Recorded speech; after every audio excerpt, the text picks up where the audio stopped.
Thank you. Thanks for joining us today. Can you, just to start us off, talk a little bit about how the team's preparing for Saturday's match against San Jose? Okay, as always, thank you for being part of this press conference. We coming from another match in which we're able to get a point. Of course, at home, we always want to achieve the goal of getting 3 points. But we know that every game is going to be different. Every game is going to be tough. And credit to Vancouver as well. They came in, they closed themselves, they had a plan. And it took us a while to get through, them in order to find the goal. So a very good second half from the team, great effort, but a good battle in a match that was difficult. So now we have another difficult game against San Jose, another team that is going to come here with their mindset of trying to make it difficult on us. But we have prepared very well this week. The mentality of the players here has been very, very good, and we're ready to be able to perform and play in this game at home again, and looking to try to get 3 points. But we know that it's going to be another battle. Thanks, Joe. We'll start with questions. Just a second.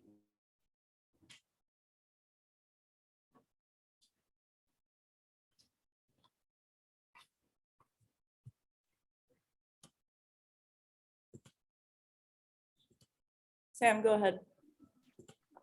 Hi, Coach. Thanks for taking the time today. Saturday, like you said, tough game against San Jose. You will be without Sebastián Blanco, suspended due to yellow card accumulation. Are there any particular or specific players that you are looking to or expecting to kind of step up in his absence for the offense?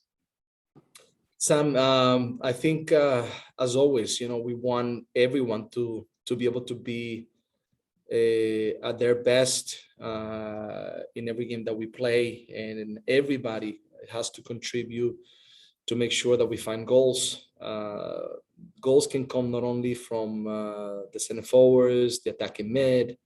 We want fullbacks to get in right areas to be able to score. We want center backs to score in set pieces. We want midfielders to find the right moment to break through in the box and find a goal. So we always work with everyone to try to make sure that they get better in attacking, and we feel that we're in a good place mentally. We're in a good place in the way we feel and in the understanding of what we need to do on the field in order to make sure that we can be dangerous and create good opportunities.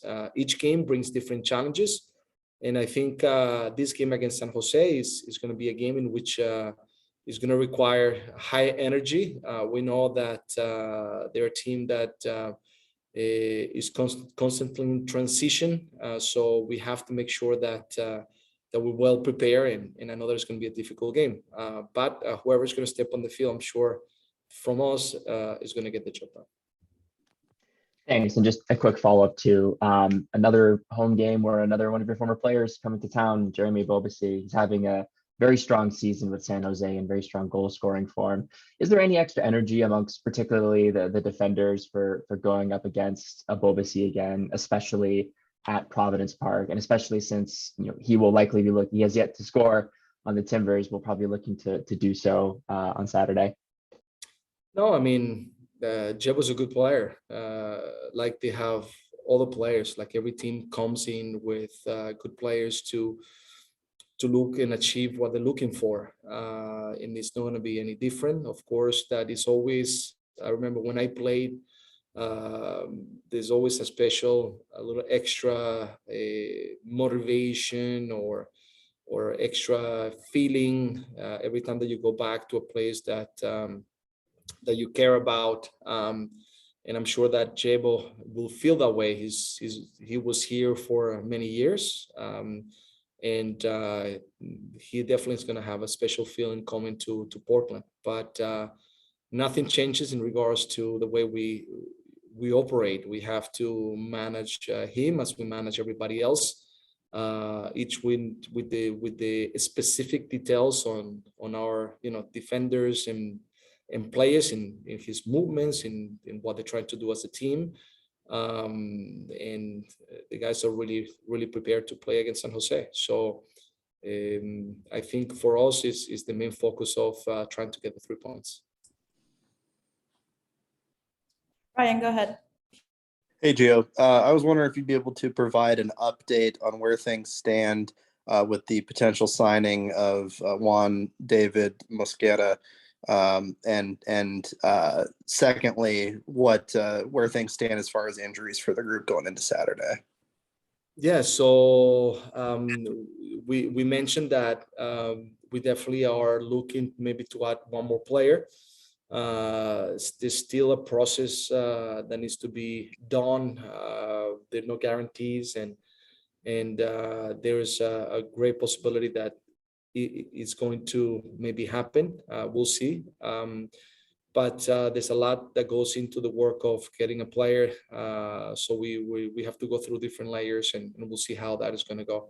In regard to the players, we have basically everybody available besides Seba because of yellow cards. Unfortunately, the yellow card that he got last game, I didn't see the point of getting a yellow card for him. But I mean, the referees made a decision. He's out.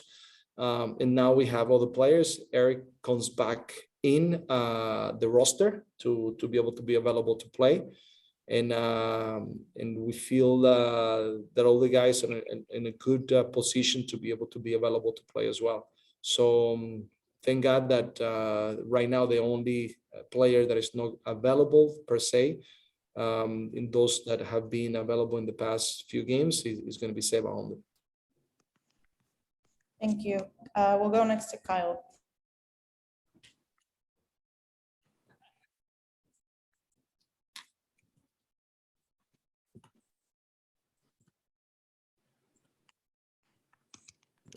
Perfect. Gio, can you hear me? Yeah, Kyle, I can hear you. You talked about finding ways to score goals, and you guys have won penalty kicks in 5 straight matches now. Obviously, a little bit of luck, but what have you seen from the team in general that has allowed you guys to put yourselves in a position to win them? Yeah, I think it's been the attitude, first of all, the mentality. Since we came back from the break, everything is executed in a faster, more convinced, determined way. So we have seen some very good moments from the team in order to get some very good goals. Some players are starting to feel a little more like themselves. I think we had a lot of injuries, so now some of the players are starting to get in their zone, in their rhythm, and we've seen some good performances from some of the players. And as a team, I think we've been pretty steady lately. That doesn't mean that sometimes you enter in some difficult moments because each game is going to be tough. Like the first half in Vancouver, in which we had a lot of the ball, we had a lot of possession, but we did not create that many opportunities as we wanted to. Yes, we did have here or there 2 or 3, but we want to be a team that can break teams in a more constant basis. I think it goes also with the mentality of each player in wanting to participate. It's not only the forwards that have to score goals. We have to make sure that in that play, in fullbacks, defensive mids, and as I said before, center backs in corners, everyone has to compete in order to get goals. And I think that different mindset has been the positive sign for us to move forward and be a better team. And Gio, I believe you're also a yellow card away from facing a suspension as a coach. And so I'm curious, for you on the sidelines, how do you deal with that and just having that mentality different than a player, but also kind of being wary of that? Yeah, I have to extra behave now. So I cannot be, as determined to comment some things, maybe. I think, unfortunately, the yellow that I got last game was on a clear foul in an advantage that didn't exist. But at the end, the referees, they make their decisions. I think some were more experienced than others. And as a coach, I have to just be disciplined enough to make sure that I don't get another yellow. It might happen in some way because I do protect my players. I feel for them when things are not fair, but I'm someone that reasons and not only look at things from one perspective. I think I maybe hard a little bit in those moments, but I'm easy on many others. So yeah, I have to stay disciplined to make sure that I stay on the field for the entire season.